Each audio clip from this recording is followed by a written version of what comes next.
Chers frères et sœurs, nous avons entendu dans le livre des Actes des Apôtres, en première lecture, comment l'apôtre Pierre doit se justifier devant les autorités de Jérusalem parce qu'il a guéri un infirme.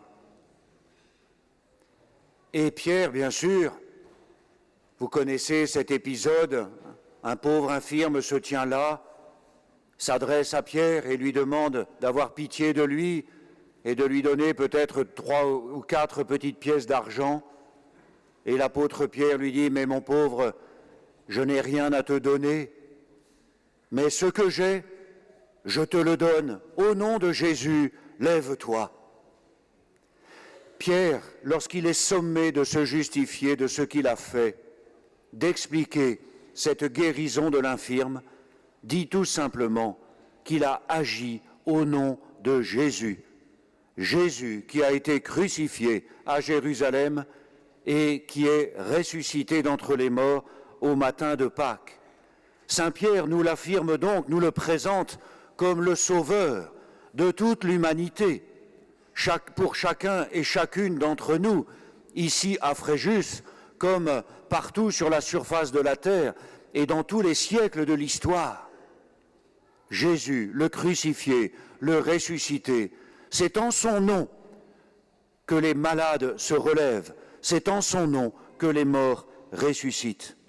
C'est l'affirmation de la foi de Pierre qui nous est ainsi donnée à entendre aujourd'hui et qui nous permet de relativiser tous les discours des messies de toutes les époques de l'histoire qui ont pu promettre sans jamais tenir parole. Le seul qui nous offre la vie éternelle et la joie incomparable d'être avec lui et pour toujours et de goûter le bonheur, c'est Jésus le Sauveur. C'est notre foi chrétienne, chers amis. Saint François de Paule a été ici vainqueur de la peste qui frappait toute la population. Nous venons de le revivre de façon très émouvante sur le parvis de la cathédrale. Qu'a-t-il fait? Simplement, il a dit « Au nom de Jésus ». Il s'est mis à genoux, il a invoqué la puissance et la miséricorde de Dieu qui nous a donné Jésus, son Fils, comme sauveur. Et c'est au nom de Jésus, en traçant la croix de Jésus sur le sol, qu'il a pu ensuite affirmer à toute la population « Vous pouvez maintenant sortir de chez vous et reprendre vos activités. » J'ai tout compris en provençal. Vous pouvez reprendre la vie, retrouver la vie. Vous étiez comme morts, chacun chez vous, dans la solitude. Il n'y avait que cette pauvre femme qui se tenait là. Eh bien, Saint François de Paule, par l'intercession de ce témoin de Jésus, au nom du Seigneur Jésus, va permettre à toute la population de retrouver la vie. Jésus crucifié, il est le Messie humilié, c'est lui qui est vainqueur du mal, c'est lui qui est vainqueur du péché et de la mort.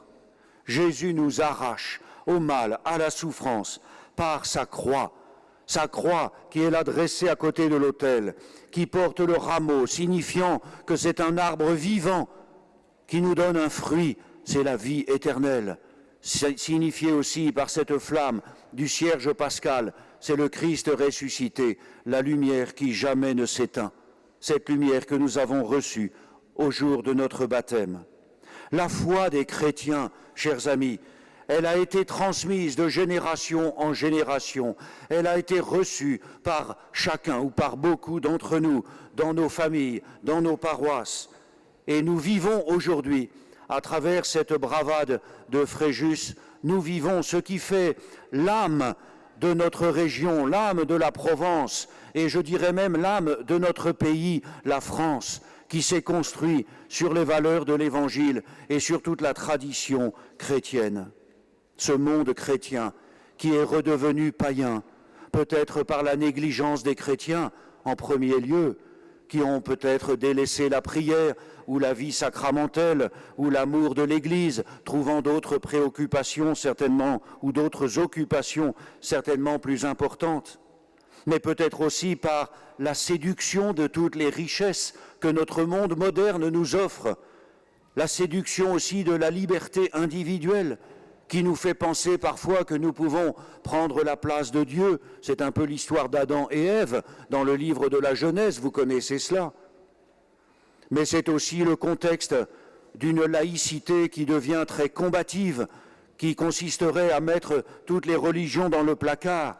C'est aussi toutes ces affirmations qui consisteraient à vouloir effacer toutes les traces de notre histoire, de ce qui a construit notre civilisation, comme si l'homme était supérieur à Dieu, comme s'il pouvait prétendre maîtriser le cours de l'histoire et toute la création, sans parler aussi des lois humaines qui parfois portent atteinte de façon gravissime à la dignité de la personne humaine. Il y en a encore en préparation. Saint Jean-Paul II, le pape Benoît XVI à sa suite et sa sainteté le pape François aujourd'hui l'ont dit et répété.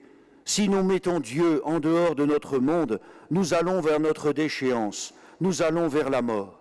Eh bien, ici, à Fréjus, vous témoignez que vous êtes fidèles à la tradition de vos ancêtres, à la tradition de vos pères, cette tradition tout à fait magnifique, respectable et honorable, pour respecter le vœu perpétuel qui a été rappelé aussi tout à l'heure sur le parvis de la cathédrale, de célébrer cette délivrance, cette libération qui n'a pas été offerte par une armée en bataille, même si vous êtes nombreux ici à revêtir toutes sortes d'uniformes, de hussards, de zouaves ou de marins, peu importe.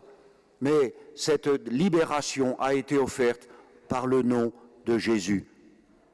L'intercession de saint François de Paule, présent au cœur de cette ville, venu rendre visite au royaume de France.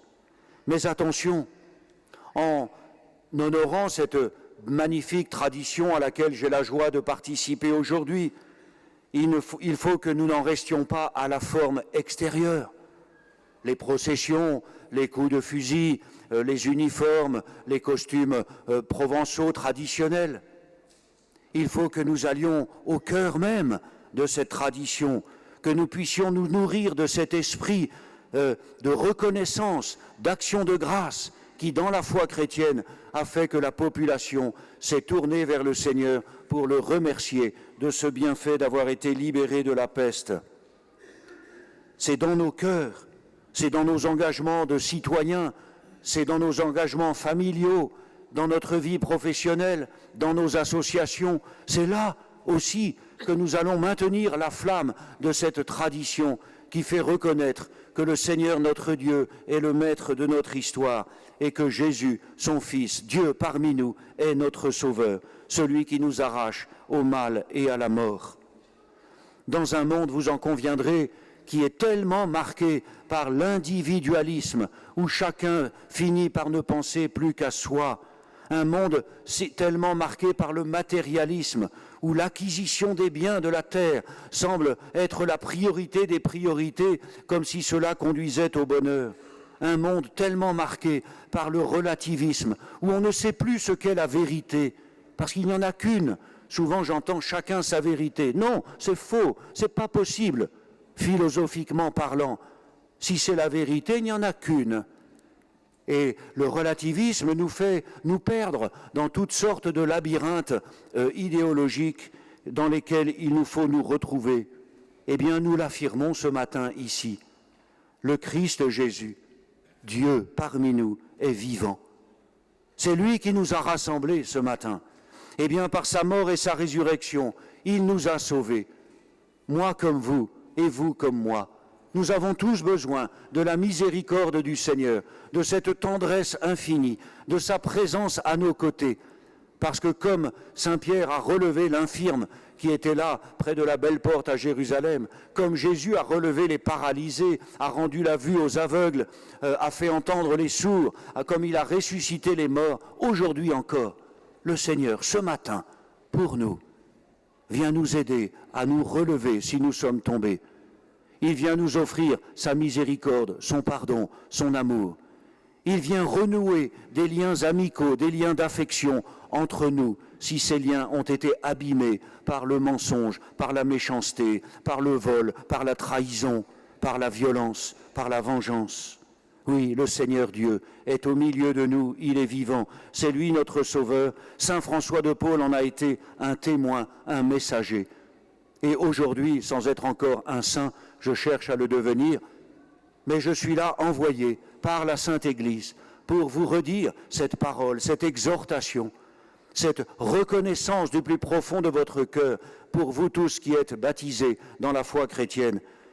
Ouvrez votre cœur au Seigneur qui est là, au milieu de nous, et laissez-vous émouvoir, laissez-vous toucher par sa présence, par la beauté, la richesse de sa parole vivante. Laissez-vous toucher par le chant, la louange, la profession de foi de tous les fidèles rassemblés, parce que c'est ainsi que vous reconnaîtrez de mieux en mieux chaque jour que Jésus est votre Sauveur. Oui, frères et sœurs, nous sommes tous appelés à écouter sa voix, à écouter son appel pour changer notre vie, notre façon de vivre, pour le suivre sur le chemin de notre existence en mettant en pratique les commandements qu'il nous a donnés et qui ne sont pas des options. Parmi nous, il y a l'évêque, il y a les prêtres, il y a tous ceux qui, à travers la terre entière, ont répondu à un appel spécifique pour guider leurs frères et sœurs sur ce chemin de la foi à la lumière de l'Évangile, comme saint François de Paule, qui peut nous guider encore aujourd'hui, et les prêtres, les évêques, tous les témoins du Christ, je dirais même tous les martyrs de la foi chrétienne, encore aujourd'hui, par exemple dans les pays d'Orient, tout cela nous aide à accueillir l'appel du Seigneur et à lui répondre généreusement en lui donnant notre vie. Ce matin, avec toute l'Église à travers le monde, nous prions pour les vocations. Nous prions pour tous ceux que le Seigneur appelle et qui peut-être n'entendent pas son appel, non pas à cause des coups de fusil sur le parvis de la cathédrale, mais qui n'entendent pas cet appel spirituel dans le plus profond de leur cœur, parce que le Seigneur les a choisis. Je me souviens avec émotion de toutes les étapes de mon parcours où à chaque fois que j'ai été appelé, j'ai été saisi par cet amour infini pour pouvoir dire « Oui, Seigneur, me voici, je vais faire ta volonté ». Nous prions donc pour les vocations, pour tous ceux qui se préparent à devenir diacres ou prêtres, pour tous ceux que l'Église choisit pour devenir évêques et pasteurs du troupeau. Nous prions pour tous les baptisés, afin que nous sachions nous-mêmes répondre à l'appel de Dieu dans la vie de tous les jours. Sachons ensemble, ici à Fréjus, ce matin, dire non à la séduction de tous les bergers mercenaires qui ne conduisent pas le troupeau vers la bergerie, mais qui agissent pour leur propre compte. Sachons dire oui à l'amour du bon pasteur, Jésus le Christ, qui marche devant et qui nous conduit sur les chemins de la vie.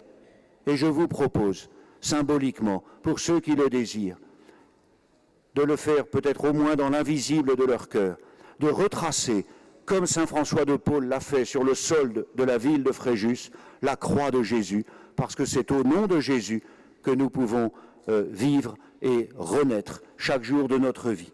Au nom du Père et du Fils et du Saint-Esprit. Amen.